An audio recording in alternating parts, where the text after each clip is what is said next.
The morning light filtered through floor-to-ceiling windows, casting geometric patterns across the polished hardwood floors of my new penthouse. I stood in the center of what would become my living room, holding a steaming cup of Ethiopian blend coffee, watching the city of Minneapolis wake up 20 stories below. This moment, this singular, perfect moment, represented everything I had worked toward for the past 11 years. My name is Eden Castellano, and at 29 years old, I had finally done something I never thought possible. I had purchased complete and total freedom. The penthouse wasn't just real estate. It wasn't merely an address or a tax document or a mortgage agreement. It was a physical manifestation of every sacrifice I had made since I was 16 years old. Every double shift at the campus library while my classmates went to parties. Every weekend spent studying logistics algorithms instead of dating. Every promotion I had fought for in conference rooms where I was the youngest person and often the only woman. Every dollar I had saved with religious discipline while watching others spend frivolously. This space, all 147 square feet of it, belonged entirely to me. The purchase had closed exactly 17 days ago. The movers had finished unpacking my carefully curated furniture 12 days ago. The interior designer had completed the final touches on the color scheme 8 days ago. And for the past week, I had been living in a state of quiet contentment I had never experienced in my entire life. I worked as a senior logistics coordinator for Travanta Corporation, a mid-sized supply chain management firm with operations spanning 11 states across the Midwest and Great Plains regions. My job involved coordinating complex distribution networks, optimizing delivery routes, managing inventory flows, and solving problems that most people couldn't even comprehend. I was good at it, exceptionally good. My performance reviews consistently rated me in the top 5% of the entire company. My projects came in under budget and ahead of schedule with remarkable consistency. Yet despite my professional success, my personal life had always been complicated by one persistent, exhausting factor: my family. The Castellano family operated under a very specific set of unwritten rules that everyone seemed to understand instinctively except me. The rules were simple. Eden is competent, therefore Eden should solve everyone's problems. Eden is successful, therefore Eden should fund everyone's mistakes. Eden is independent, therefore Eden doesn't need support or consideration or basic respect. For years, for most of my adult life actually, I had accepted this dynamic without question. I had internalized the idea that my competence created obligation, that my success generated debt, that my independence meant I existed solely to support those who lacked it. But something had shifted inside me over the past 18 months. Something fundamental and irreversible. Maybe it started when my younger sister, Brianna, called me at 2 a.m. because she had been evicted from her third apartment in 2 years and needed somewhere to stay immediately. I had let her sleep on my couch for a few days that stretched into 7 weeks. She ate my food, used my streaming accounts, borrowed my clothes, and never once offered to contribute to utilities or groceries. When she finally moved out, she took 3 of my favorite books and a cashmere sweater I never saw again. Or perhaps the shift began when my older brother, Austin, asked to borrow $5,000 to invest in a business opportunity that was absolutely guaranteed to pay returns. I gave him the money despite my reservations because family helps family. The business opportunity turned out to be a multi-level marketing scheme selling dietary supplements. Austin never mentioned the loan again, and when I brought it up 6 months later, he acted offended that I would even ask about something so petty when he was struggling financially. Or maybe, and this felt most accurate, the change started when I received my promotion to senior logistics coordinator, and my mother's first response was, "That's wonderful, dear. Now that you're making more money, you can help your father and me with the mortgage payment this month. We've had some unexpected expenses." No congratulations, no acknowledgement of the years of work that led to that promotion, just immediate calculation of how my success could benefit them. That's when I realized something that should have been obvious years earlier. My family didn't see me as a person. They saw me as a resource to be extracted, a solution to be deployed, a bank account to be accessed. And I decided, with the cold clarity that comes from finally seeing the truth, that I was done being extracted from. The penthouse was my declaration of independence, my line in the sand, my fortress of solitude built with my own money, decorated according to my own taste, existing solely for my own peace and happiness. I should have known they wouldn't let me have it without a fight. The doorbell rang at exactly 10:47 a.m. on a Saturday morning, shattering the peaceful silence I had been enjoying while reading a novel on my balcony. I frowned, setting down my book. I wasn't expecting anyone. I hadn't given my new address to many people yet, deliberately. My closest friends knew where I lived, as did my workplace for HR purposes, but I had been strategic about who received this information and when. I walked to the door, still wearing my comfortable weekend clothes, yoga pants, and an oversized Georgetown sweatshirt from my college days. I checked the video intercom screen mounted near the entrance. My stomach dropped.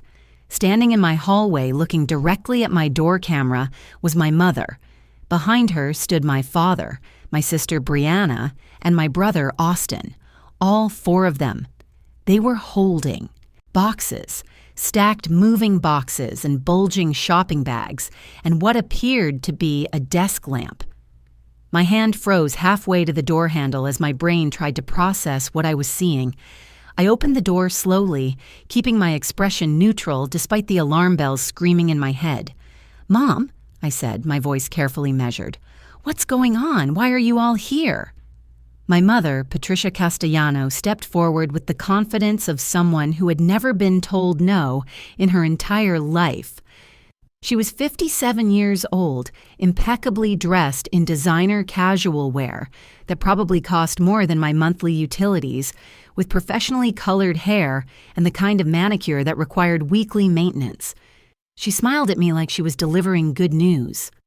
"Your sister's moving in," she announced, as casually as if she were telling me about a sale at Nordstrom. "We already packed her things. We thought we'd get her settled today while your father and I are both available to help." The words hung in the air between us like smoke from a fire I hadn't realized was burning. I stood there, coffee mug still in hand, trying to process the sheer magnitude of audacity contained in that single sentence. "I'm sorry," I said slowly. "What did you just say?" My mother's smile tightened slightly, the first indication that she had registered my tone. "Brianna needs a place to stay for a while. Her rental situation fell through, and you have all this extra space here. It makes perfect sense for her to stay with you until she gets back on her feet." Behind her, Brianna offered an apologetic smile that I recognized immediately. It was the same expression she had been using since childhood whenever she wanted something. A careful blend of helplessness and hopefulness designed to make the other person feel guilty for even considering saying no.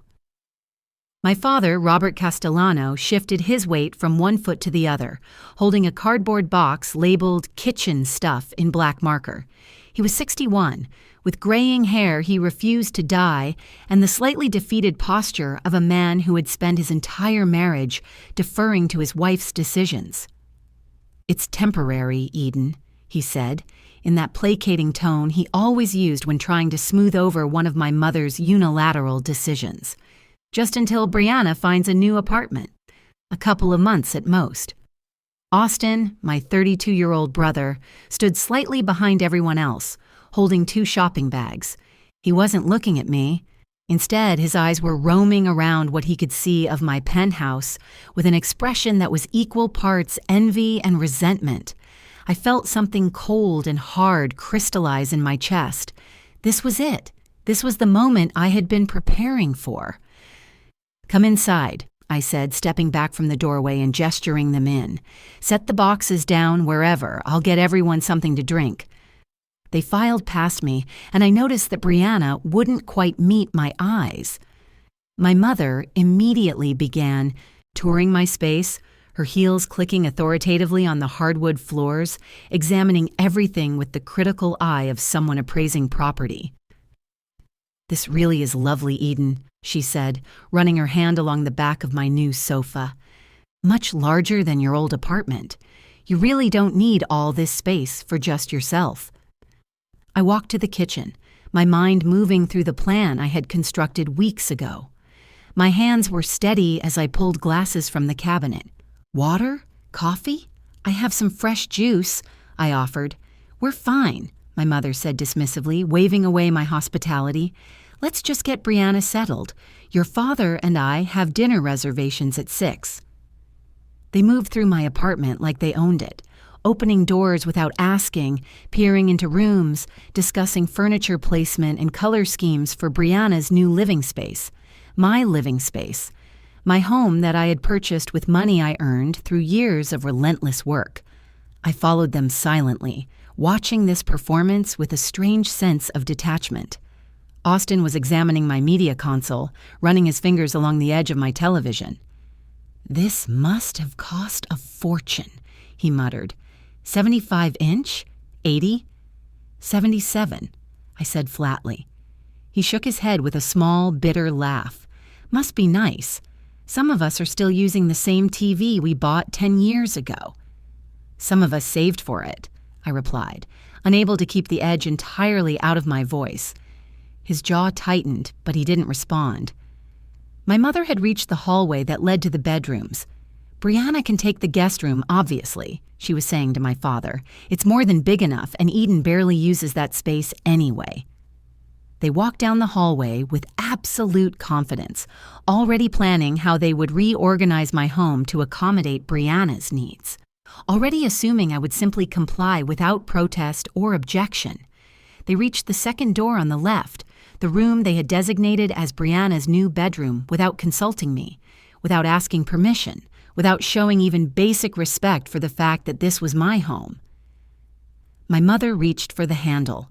She turned it. She pushed the door open, and then everything stopped. The silence that followed was absolute and profound. My mother stood frozen in the doorway, her hand still on the handle, staring at what should have been a furnished guest room. My father moved up beside her, his expression shifting from confusion to shock. Austin pushed forward to see what had stopped them both so suddenly. Brianna hung back, uncertainty flickering across her face. Where there should have been a bedroom, where they had assumed there would be space for Brianna's furniture and belongings and life, there was nothing but a wall. A solid, professionally constructed, floor-to-ceiling wall that sealed off the entire guest wing of the penthouse. The door they had opened with such confidence led to approximately 3 feet of empty space before terminating at smooth, freshly painted drywall. The wall was perfect. Seamless joint work, 3 coats of Benjamin Moore's Simply White, professional finish work that had cost me an additional $2,000 beyond the basic construction. "What?" my mother started, her voice trailing off as her brain tried to process what she was seeing. I leaned against the hallway wall, arms crossed, feeling calmer than I had in years. "I had the guest wing converted into a private studio," I explained, my voice deliberately casual. "The construction was completed last Tuesday. The contractor did excellent work, don't you think? The permit inspection passed on the first try." My father turned to look at me, his face a mixture of confusion and dawning comprehension. "You walled off an entire bedroom?" "Technically, I walled off a bedroom and a bathroom," I corrected. The guest wing was structurally separate from the main living space, which made it ideal for conversion. I now have a private office with an attached bathroom, completely isolated from the rest of the apartment. It's perfect for when I work from home, which I do about 3 days a week. My mother's face was transitioning through several shades of red. "You sealed off a perfectly good bedroom?" Her voice was rising with each word. "Eden, do you have any idea how much square footage you just made completely useless?" "It's not useless," I said calmly. "It's a dedicated workspace. I have my desk, my computer setup, my filing systems, and a bathroom, so I don't have to interrupt my workflow during the day. It's actually increased my productivity significantly." Austin let out a low whistle, his eyes wide. "You actually walled off an entire room just to spite us. That's actually insane." "I didn't do it to spite anyone," I replied, keeping my voice level and reasonable. "I did it because I wanted a functional home office that would serve my professional needs. The fact that it prevents people from assuming they can move into my apartment without my permission is just a convenient side effect." The silence that followed was thick enough to cut with a knife. Brianna finally spoke, her voice small and uncertain. "Eden, I thought Mom had talked to you about this. I thought you knew I was coming." "She didn't talk to me," I said, looking directly at my mother. "She decided. There's a difference." My mother's hands were clenched into fists at her sides. "You knew," she said, her voice shaking with barely controlled fury. "You knew we were planning this, and you deliberately sabotaged it." "I knew it was a possibility," I acknowledged. "Based on years of experience with how this family operates, I predicted that someone would eventually try to move into my new place without asking. So I took preventative measures." "Preventative measures?" my father repeated, his disappointment evident in every syllable. "Eden, this is your sister, your own family, and you went out of your way to make sure she had nowhere to stay?" "I went out of my way to protect my own space," I corrected firmly. "Brianna's housing situation is not my responsibility. She's 26 years old. You're all adults. You can figure out living arrangements that don't involve commandeering my apartment." Austin was shaking his head slowly, a strange mixture of disbelief and what might have been grudging respect on his face. "The timing on this... The construction just happened to finish last week. You planned this whole thing. I bought a penthouse and customized it to meet my needs," I said simply. "That's called homeownership." My mother took a step toward me, her eyes blazing. "This is incredibly selfish, Eden. Incredibly selfish and cruel. Your sister is in a difficult situation, and instead of helping her, instead of being a supportive family member, you literally built a wall to keep her out." Something inside me snapped. "Selfish?" I said, my voice suddenly sharp enough to cut glass. "You want to talk about selfish? Let's talk about selfish, Mom. Let's talk about how when I needed a car to get to my work-study job sophomore year of college, you told me to figure it out myself because you were saving money for Brianna's graduation party. Let's talk about how, when I asked for help with my student loans, you said I should have chosen a cheaper school. Meanwhile, you co-signed Austin's loan for that ridiculous truck he wanted. Let's talk about how I've been financially independent since I was 16 years old, while both of my siblings have lived rent-free in your house well into their 20s. "That's not fair," my mother protested, but her voice lacked conviction. "Isn't it?" I challenged. "Tell me, Mom, what exactly have you done for me that would create an obligation for me to hand over my home to Brianna?" The question hung in the air unanswered, because we both knew the truth. The Castellano family had operated on a very specific principle for as long as I could remember.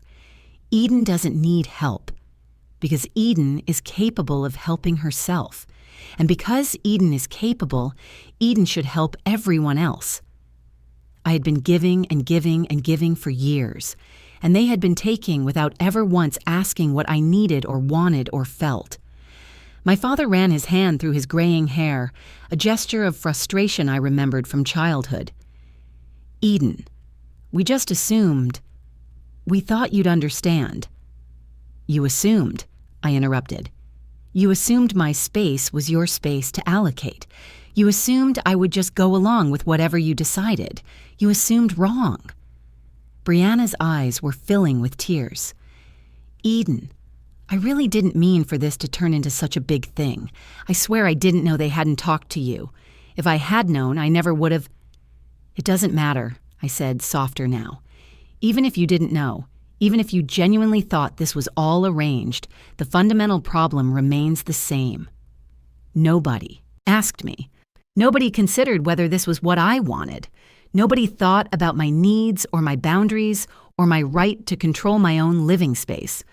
My mother grabbed her designer purse from where she had set it on my kitchen counter. "I think we've heard quite enough," she said coldly.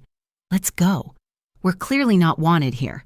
Eden has made her priorities abundantly clear." "I'm not saying you're not wanted," I tried to explain, though I knew it was pointless. "I'm saying my home isn't available as a solution to problems I didn't create." My father shook his head slowly. "Success has changed you, Eden. You used to be caring.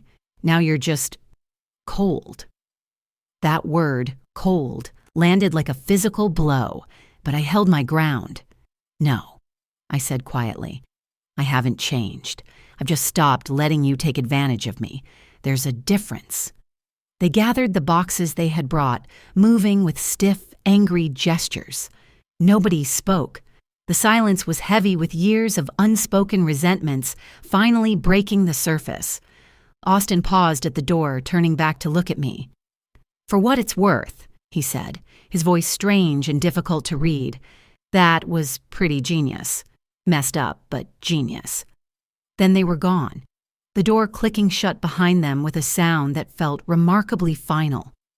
I stood in my hallway for a long moment, listening to the silence of my apartment, my home, my space that I had protected.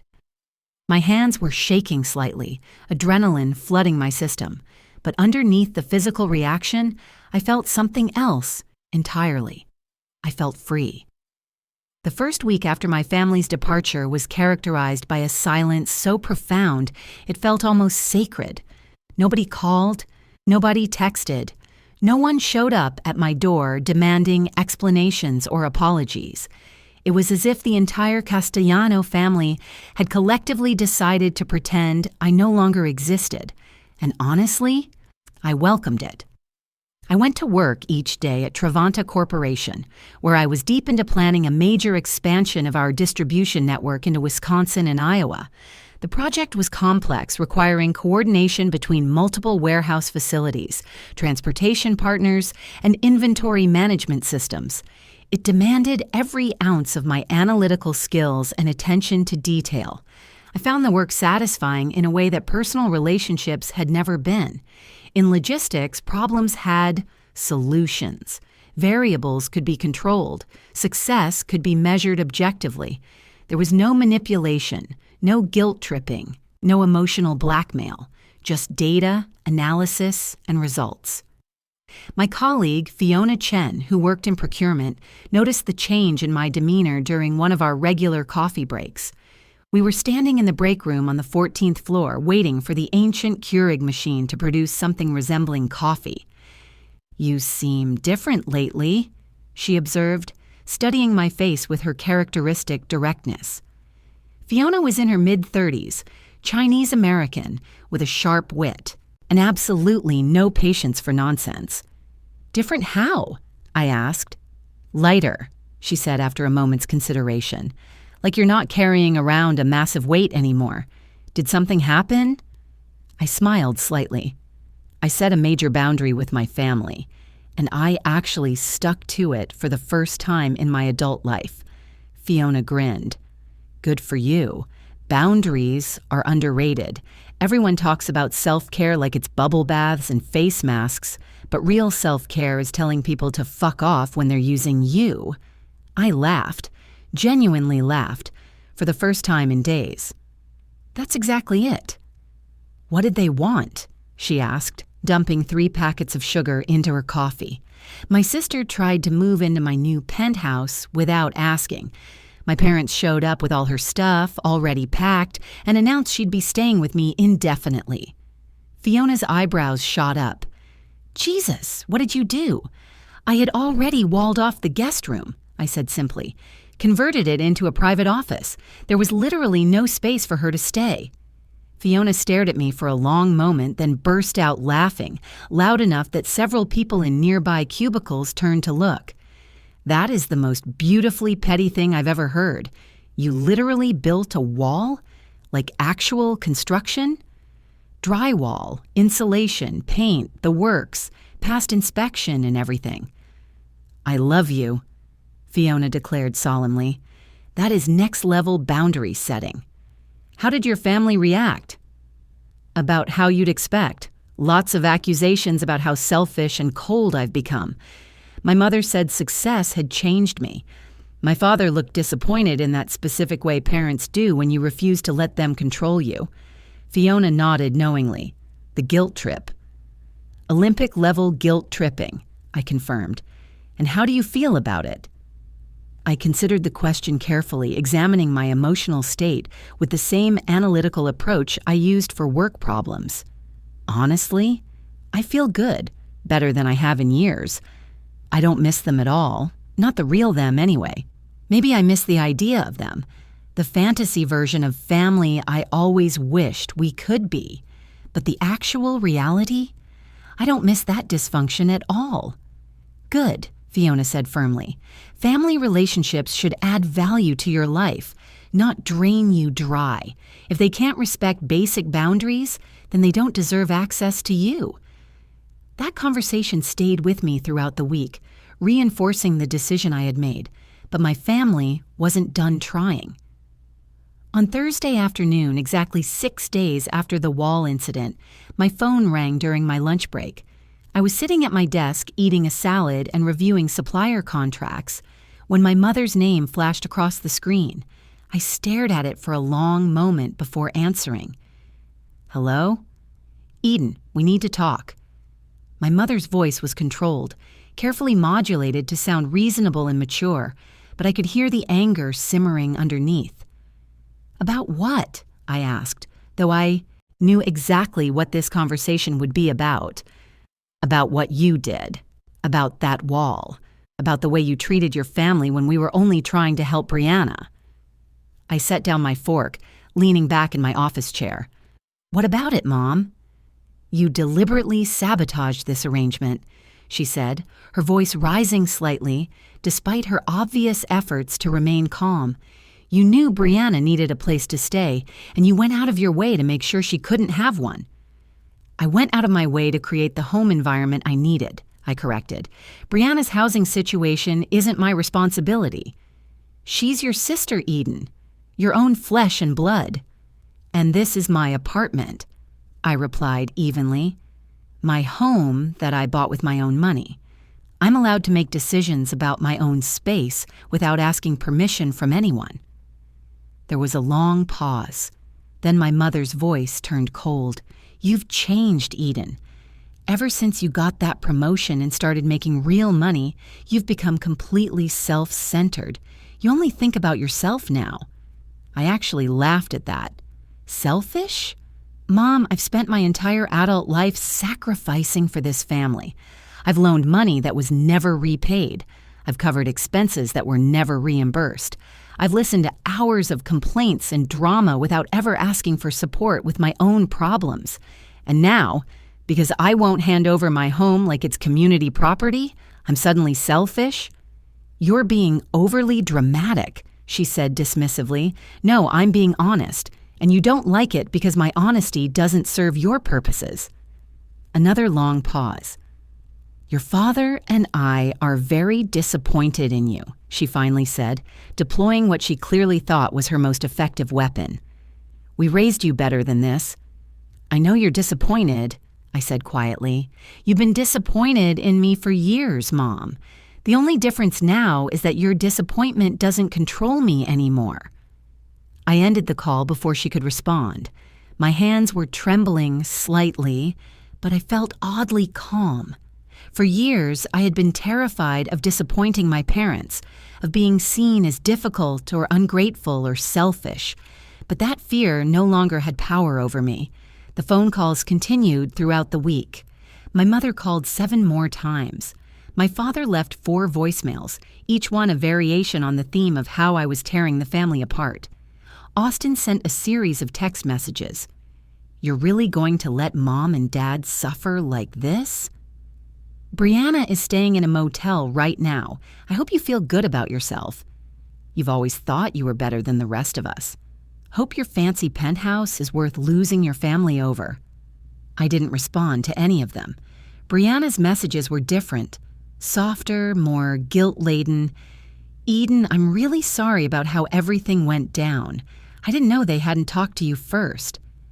I never wanted to cause problems between you and everyone else. Can we talk? Just the two of us." I feel like this whole thing got out of hand. "I never wanted you to feel uncomfortable. I really appreciate everything you've done for the family over the years." I understood the pattern. Brianna would apologize and make me feel guilty for setting boundaries. Then someone else in the family would need something, and I'd be right back in the same cycle. I wasn't doing that again. I blocked all their numbers. It felt radical and extreme, but it also felt absolutely necessary. The weeks that followed were some of the most peaceful of my entire adult life. Without the constant drain of family drama, I found myself with an abundance of energy and mental space I hadn't experienced in years. I threw myself into my work with renewed focus, leading the Wisconsin-Iowa expansion project with a level of strategic thinking that earned praise from senior management. But more importantly, I started building a life that was actually mine. I joined a pottery class on Thursday evenings at a local art studio in the North Loop. I had always been interested in ceramics but never had the time or energy to pursue it. Now, I spent 2 hours each week with my hands covered in clay, learning to center, pull, and shape vessels on the wheel. There was something deeply meditative about the process. The focus required, the patience, the acceptance that some pieces would crack, and that was okay. I joined a book club that met monthly at an independent bookstore near my apartment. The group was composed primarily of professional women in their late 20s and 30s, lawyers, doctors, teachers, consultants, all smart, driven people who understood the value of intellectual conversation and red wine on Tuesday evenings. I took a weekend trip to Colorado by myself, something I had never done before. I drove through Rocky Mountain National Park, hiked to Alpine Lakes, and spent an entire day reading on the deck of a cabin rental with no phone service. The solitude wasn't lonely. It was liberating. I started dating more intentionally. I went on apps, met people for coffee, went to restaurants and museums and concerts. Most of the dates went nowhere, which was fine. I was learning what I actually wanted in a partner, rather than settling for whoever showed interest. And one evening, about 6 weeks after the wall incident, I met Owen Reeves. We met at a professional conference on supply chain innovations at the Minneapolis Convention Center. I was attending a panel discussion on sustainable logistics practices when I noticed him sitting 2 rows ahead of me, taking detailed notes on a legal pad instead of typing on a laptop like everyone else. During the break, we ended up in line together at the coffee station. "Do you actually think carbon-neutral shipping is economically viable at scale?" he asked, not even introducing himself first. "Or is it just good PR?" I appreciated the directness. "Both," I said. "The PR value drives adoption, which drives economies of scale, which eventually makes it economically viable. It's a cycle." He smiled, a genuine smile that reached his eyes. "That's a more optimistic take than I expected." "I'm an optimist about systems," I replied, "less so about people." He laughed at that. "Owen Reeves, civil engineer, currently working on infrastructure projects for Hennepin County. Eden Castellano, logistics coordinator for Travanta Corp." We ended up skipping the next panel session entirely, sitting in the convention center's cafe for 2 hours, talking about everything from municipal water systems to the best hiking trails in Minnesota to why The Wire was the greatest television show ever made. When he asked if I wanted to get dinner sometime, I said yes without hesitation. Our first official date was at a Thai restaurant in Uptown. Our second was a hike around Lake Harriet. Our third was a cooking class where we made pasta from scratch and I accidentally sent flour everywhere, including somehow into Owen's hair. He made me laugh. He asked questions and actually listened to the answers. He had his own life, his own interests, his own friends and hobbies that didn't revolve around me. And most importantly, when I told him about my family situation, about the wall, about the boundaries, about the decision to cut contact, his response was immediate and unequivocal. "Good for you," he said firmly. "Setting boundaries doesn't make you selfish. It makes you healthy. Anyone who tells you otherwise is probably someone who benefited from your lack of boundaries." I could have kissed him right then. Actually, I did kiss him right then. I should have known the peace wouldn't last forever. On a Saturday morning in late October, almost 3 months after the wall incident, I was at a home goods store browsing throw pillows when my phone rang with an unknown number. Something made me answer it. "Hello?" "Eden, it's Austin." I froze in the middle of the aisle, my hand still holding a decorative pillow with geometric patterns. "How did you get this number?" I asked carefully. I had blocked all their contact information. "I'm using a friend's phone," he admitted. "I knew you'd blocked all of us, but I need to talk to you, in person. It's important." Every instinct screamed at me to hang up, to maintain the distance I had worked so hard to create. But something in his voice made me pause. Austin sounded different, less arrogant, less defensive. He sounded tired. "Why would I agree to that?" I asked. "Because I owe you a real apology," he said quietly, "and because there's something you need to know about Mom and Dad. Something serious." I stood there in Home Goods, surrounded by autumn decorations and scented candles, weighing my options. "Coffee," I finally said, "tomorrow morning at 10, the place on 4th Street. Come alone or I leave immediately." "Thank you," he said, and he sounded genuinely grateful. "I'll be there." The next morning, I arrived at the coffee shop, 15 minutes early, and claimed a table by the window where I could see the street. I ordered a latte and tried to prepare myself mentally for whatever Austin wanted to say.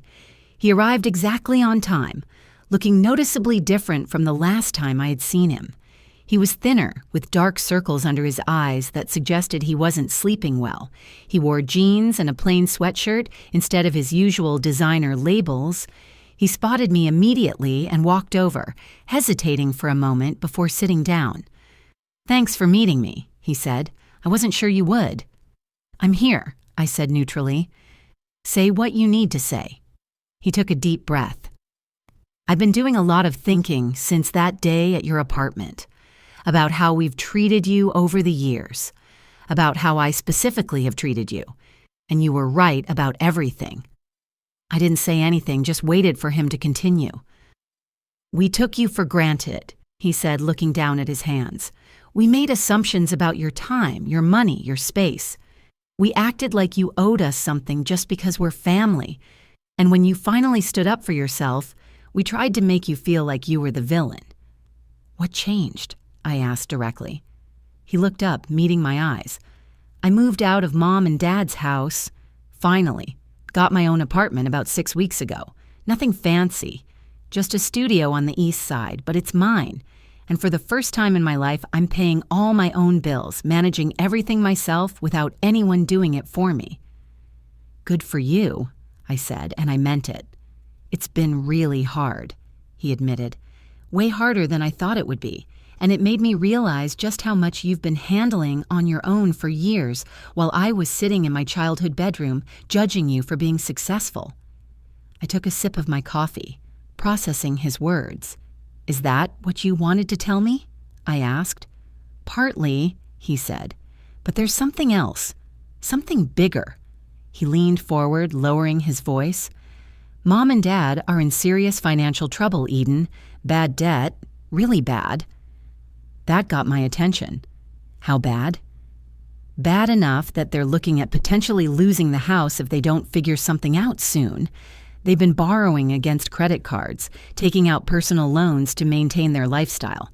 The debt has been piling up for years, and it's all coming due." I leaned back in my chair, absorbing this information. "How do you know this?" "I found financial documents when I was packing my stuff to move out. Bank statements, credit card bills they had left lying around. At first I thought it was a mistake, but then I started paying attention to things I'd been ignoring. They're drowning, Eden." "Why are you telling me this?" I asked carefully. Austin met my eyes directly. Because they're planning to ask you for money, a lot of money, probably tens of thousands of dollars, and I wanted you to know before they showed up or cornered you somewhere. I didn't want you to be blindsided. A strange mix of emotions washed over me. Surprise at the extent of their financial problems, concern despite everything, and if I was being honest, a small flicker of vindication.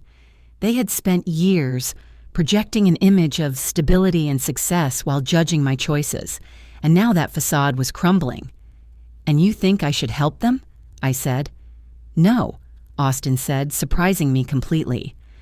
"Actually, I don't. I think they made their own choices and need to face the consequences. But I also know they're going to try really hard to guilt you into saving them, and I didn't want you walking into that unprepared." "Thank you," I said sincerely. "I appreciate the warning." He nodded. "I also want to apologize for being such an asshole to you, for acting like you owed us something, for treating your success like it was somehow an insult to the rest of us. You worked incredibly hard for everything you have, and I was wrong to make you feel bad about it." We sat in silence for a moment. "Are you doing okay?" he asked finally. "Like really okay?" "Yeah," I said honestly. "I actually am. Better than I've been in years." He smiled, though it looked sad around the edges. "Good. You deserve that." True to Austin's warning, my parents reached out exactly 2 weeks later. My mother called from a number I didn't recognize, probably also using a friend's phone. Her voice was notably different from our last conversation. Sweet, almost tentative, carefully calibrated to sound vulnerable rather than angry. "Eden, sweetheart, your father and I were really hoping we could take you out to dinner, just the 3 of us. We miss you terribly, and we'd love to spend some time together." I almost said no immediately, but something made me reconsider. Maybe I needed to hear what they would say. Maybe I needed this final conversation to fully close the door on this chapter of my life. "Fine," I said, "but I'm picking the restaurant and I'm only available for an hour. I have other commitments." "Of course, whatever works for you, dear," my mother said, her voice dripping with artificial sweetness. We met at a casual Italian restaurant near my office 2 days later, on a Tuesday evening. My parents arrived looking strained but determinedly cheerful, wearing brave faces that didn't quite reach their eyes. My mother's designer handbag looked worn at the edges. My father's watch, usually a Rolex he wore ostentatiously, was missing, replaced with something simpler. Small signs of financial strain now that I was looking for them. We ordered food and made stilted small talk about weather and traffic and completely meaningless topics, dancing around the real reason we were there. Finally, after the waiter brought our entrees, my father cleared his throat. "Eden, we need to discuss something serious with you. Your mother and I have hit some rough patches financially. Some unexpected expenses and unfortunate situations have put us in a difficult position. We were hoping you might be able to help us out temporarily." I took a deliberate sip of water before responding. "How much?" My mother flinched at my directness, as if discussing actual numbers was somehow vulgar. "We were thinking around $30,000, my father said, "just to get us back on stable ground. We would pay you back, of course, with interest if you want." I set my glass down carefully. "No." My father's expression shifted to confusion. "Eden, we're your parents. This is serious." "I understand it's serious," I said calmly, "and my answer is still no. I'm not giving you $30,000. "We'll pay you back," my mother insisted desperately. "We promise. Every penny." "No, you won't," I said flatly. "Just like you never paid back the $5,000 Austin borrowed from me 4 years ago. Just like you never paid back the $3,000 I gave Brianna when she got evicted. Just like the countless other times I covered expenses that magically were never reimbursed. You won't pay me back because you've never paid anyone back." "That's completely different," my father protested weakly. How? I challenged.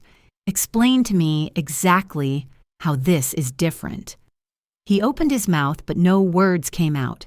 My mother's eyes filled with tears, real or manufactured, I couldn't tell anymore. Eden, please, we're genuinely struggling here. We could lose the house. Don't you care about that at all? I care that you're struggling, I said honestly. But I'm not responsible for fixing problems you created through your own choices. You spent years living beyond your means to maintain appearances. You borrowed money you couldn't pay back. You made financial decisions without considering consequences. Those were your choices, not mine. But we're your parents, my father said, playing what he clearly thought was his strongest card. Children are supposed to help their parents when they're in need. And parents are supposed to support their children, I countered. They're supposed to treat them fairly, help them when they need it. But you didn't do that for me, ever. So don't lecture me about family obligations now that you need something. My mother dabbed at her eyes with her napkin. I can't believe you would abandon us like this, after everything we did for you growing up. That phrase again, everything we did for you. What did you do for me? I asked, genuinely curious to hear her answer. Please tell me specifically, what did you do that I should be so grateful for? She stammered, clearly not expecting the question. We raised you. We fed you and clothed you and gave you a home. That's called the bare minimum of parenting, I said. That's literally the legal requirement. You're supposed to do those things. That doesn't mean I owe you my life savings in return. I stood up from the table, leaving cash for my portion of the meal. I hope you figure out your financial situation, I said, and I meant it. But I'm not your solution. I never will be again. Eden, please. My mother started, but I was already walking toward the exit. I left the restaurant and walked back toward my office, breathing in the cool autumn air. My hands were steady. My heart wasn't racing. I felt calm and centered and absolutely certain I had made the right choice. The months that followed were genuinely some of the best of my life. At work, the Wisconsin-Iowa expansion project was completed successfully, bringing substantial new business to Travanta Corporation. My performance review was glowing, and I received both a significant raise and a promotion to Regional Logistics Director, a position that came with expanded responsibilities and a team of 7 people reporting directly to me. My relationship with Owen deepened naturally, without pressure or drama. We traveled together on weekends, a road trip through the North Shore, a long weekend in Chicago, a week in Colorado, hiking and exploring mountain towns. We attended concerts and art exhibits. We cooked elaborate meals together and binge-watched entire series on lazy Sunday afternoons. He met my friends. I met his. Our lives intertwined gradually, organically, without either of us losing our individual identities in the process. My penthouse remained exactly what I had hoped it would be, a peaceful, private sanctuary filled deliberately with things that brought me joy. Plants lined every windowsill, bookshelves covered an entire wall. My converted studio was a fully functional home office with everything I needed to work productively. And that wall, that symbolic, literal wall that had started everything, remained exactly where I had built it. I maintained a cautious but respectful relationship with Brianna, meeting for coffee every few weeks. She had completed her medical billing certification program and landed a stable job at a large clinic. She had her own apartment, small but comfortable, that she shared with a reliable roommate. She was building a life that was actually hers for the first time. We would never have the relationship we had as children, but it was healthier now, more honest, more equal. Austin and I texted occasionally, brief check-ins that maintained connection without demanding too much emotional energy. He was still living in his studio apartment, still paying his own bills, still learning what independence actually meant. My parents eventually had no choice but to downsize dramatically. They sold their house at a significant loss and moved into a modest 2-bedroom condo on the outskirts of the city. My father took a part-time consulting job. My mother started working retail at a department store. Something I knew wounded her pride deeply. They never apologized for how they had treated me. They never acknowledged the years of taking me for granted. But they also stopped asking for help, and I stopped waiting for them to change. One Saturday evening in late spring, almost a year after the wall incident that had changed everything, I hosted a dinner party at my penthouse. I invited Fiona from work, Owen, a few friends from my book club, and a couple I had met through the pottery class. We cooked together in my kitchen, pasta from scratch, roasted vegetables, a complex salad with ingredients from the farmer's market. We drank wine and talked about books and politics and travel plans and the small, meaningful details of our lives. When everyone finally left around midnight, Owen stayed behind to help with dishes. "This place really suits you," he said, loading wine glasses carefully into the dishwasher. "It feels like you, peaceful and intentional." "It is," I agreed, feeling contentment settle over me like a warm blanket. He glanced down the hallway toward the studio, toward the wall that had started everything. "Do you ever regret it? Building that wall, standing your ground, even though it cost you your family relationships?" I thought about his question carefully. "No," I said finally. "Not even a little bit. It was the best decision I ever made." He smiled and kissed my forehead. "Good. You deserve to be happy." As I stood in my kitchen that night, looking around at the home I had built entirely on my own terms, I felt something I hadn't experienced in years. Complete and total peace. Not because everything was perfect or resolved, but because I had finally stopped trying to please people who would never be satisfied. I had protected my space. I had defended my boundaries. And I had proven to myself that I didn't need anyone's approval to live my life exactly how I wanted. The thing about boundaries is that they're not actually about walls or distance or rejection. They're about architecture. When you set a boundary, you're not building a fortress to keep people out. You're designing the structure of your life, determining where the doors are, who gets keys, what spaces are shared, and what spaces are sacred. For most of my life, I had lived in a house with no doors. My family had free access to every room, every resource, every part of my life. They walked in and out at will, taking what they needed, rearranging furniture to suit their preferences, never considering that I might want some spaces that were just mine. The wall I built wasn't about punishment or revenge or spite. It was about finally installing a door that locked.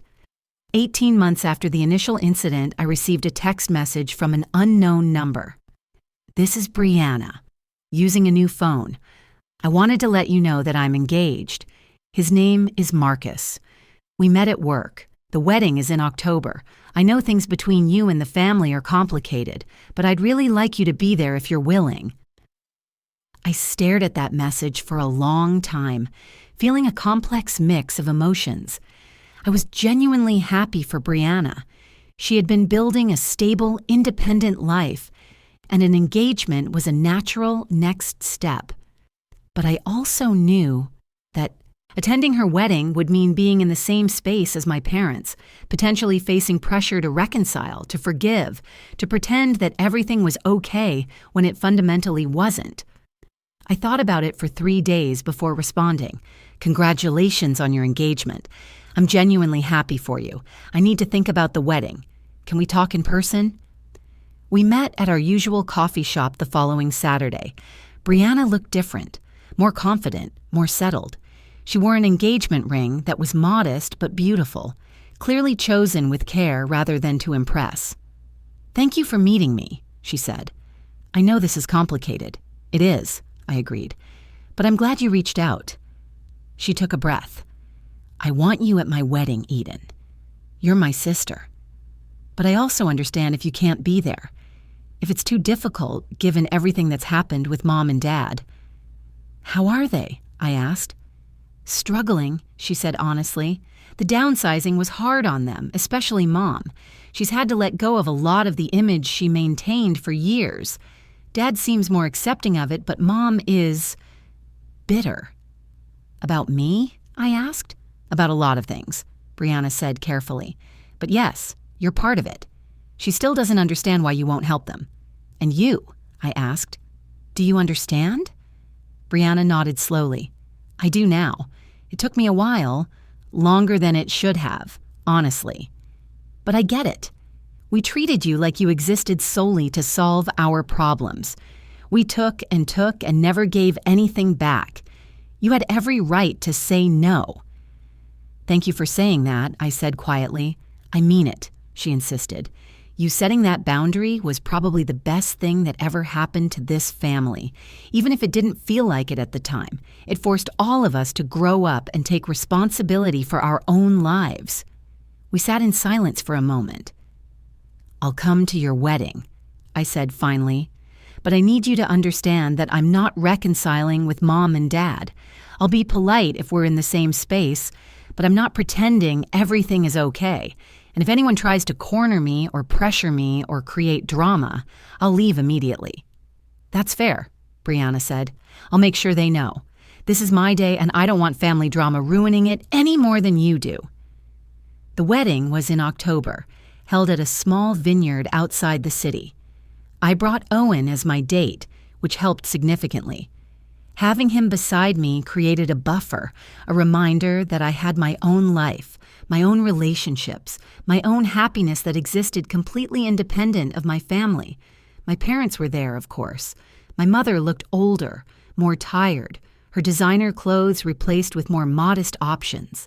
My father had lost weight, his face drawn and serious. When they saw me, there was a moment of tension, a recognition that we were sharing space for the first time in over a year. I nodded politely. They nodded back. That was it. No confrontation, no dramatic scene, no attempts at reconciliation, just acknowledgement that we were present in the same space but no longer connected in any meaningful way. Austin was there with a date, a woman named Kelly who worked in accounting and seemed kind and grounded. He came over to say hello, shaking Owen's hand, making polite conversation. You look good, he said to me. Happy. I am, I said simply. The wedding itself was beautiful. Brianna had chosen something small and intimate rather than the elaborate production our mother probably would have preferred.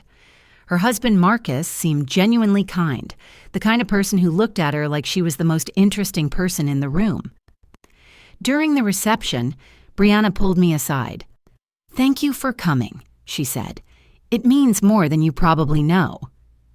I'm glad I came, I said honestly. I'm really happy for you, Bree. She hugged me. A real hug, not the performative kind we used to exchange. I'm sorry, she whispered, for everything, for all those years. I know, I said. Me too. 2 years after I built the wall, Owen and I moved in together. Not into my penthouse, but into a new place we chose together. A 2-bedroom loft in the North Loop with exposed brick and massive windows overlooking the city. I kept the penthouse, though. I converted it into a rental property, generating passive income that supplemented my already substantial salary. But more than that, I kept it as a reminder, physical proof of what I had accomplished, what I had protected, what I had learned. The wall remained exactly where I had built it. Whenever I visited the property for maintenance or to show it to potential tenants, I would stand in front of that door that led to nothing and remember the moment my family showed up with boxes and assumptions. Remember the look on their faces when they realized I had taken control of my own space. Remember the feeling of finally choosing myself. 3 years after the wall, my company promoted me to Vice President of Operations. 4 years after the wall, Owen proposed during a hiking trip in Montana. 5 years after the wall, we got married in a small ceremony with close friends and carefully chosen family. Brianna was there. Austin was there. My parents were not invited. It wasn't about punishment. It was about acknowledging reality. We didn't have a relationship anymore, and I was okay with that. 6 years after the wall, we bought a house together, a restored Craftsman with a huge yard and space for the life we were building. 7 years after the wall, I was promoted again, this time to Chief Operations Officer of Travanta Corporation. And through all of it, through every promotion and life change and milestone, I carried with me the lesson I had learned. That day, I built a wall. You are not required to sacrifice yourself to make others comfortable. Your boundaries do not require anyone else's approval. Your peace is worth more than anyone else's opinion. And sometimes the most powerful thing you can do is simply refuse to be used. 10 years after the wall incident, I received a phone call from a number I didn't recognize. By that point, I was 40 years old, established and successful beyond anything I had imagined in my 20s.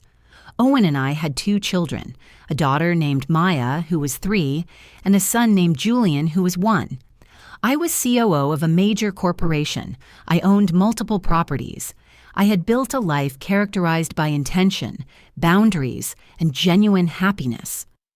The call came on a Tuesday afternoon while I was working from home, reviewing quarterly reports while Julian napped nearby.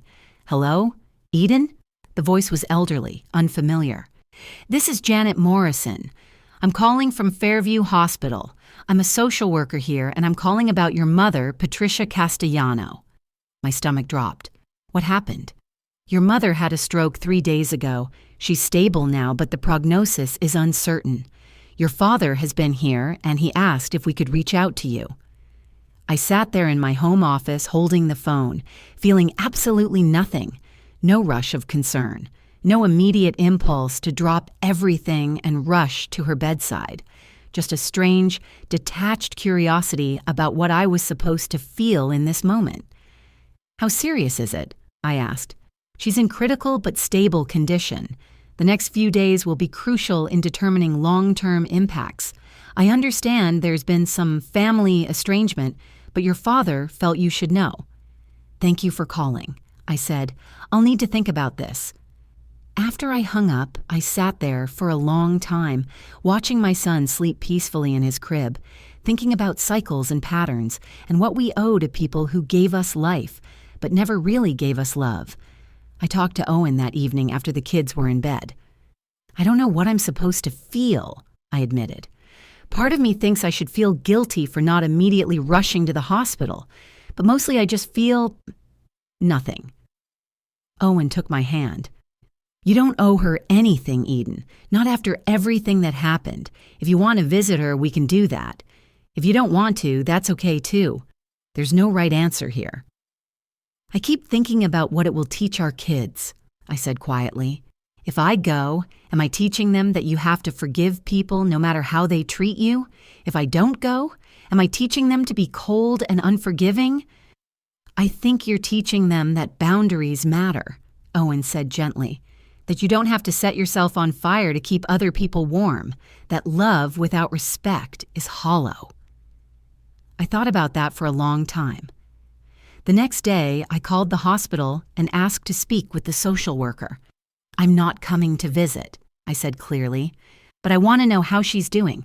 I want updates on her condition, and if there are medical decisions that need to be made, I want to be informed."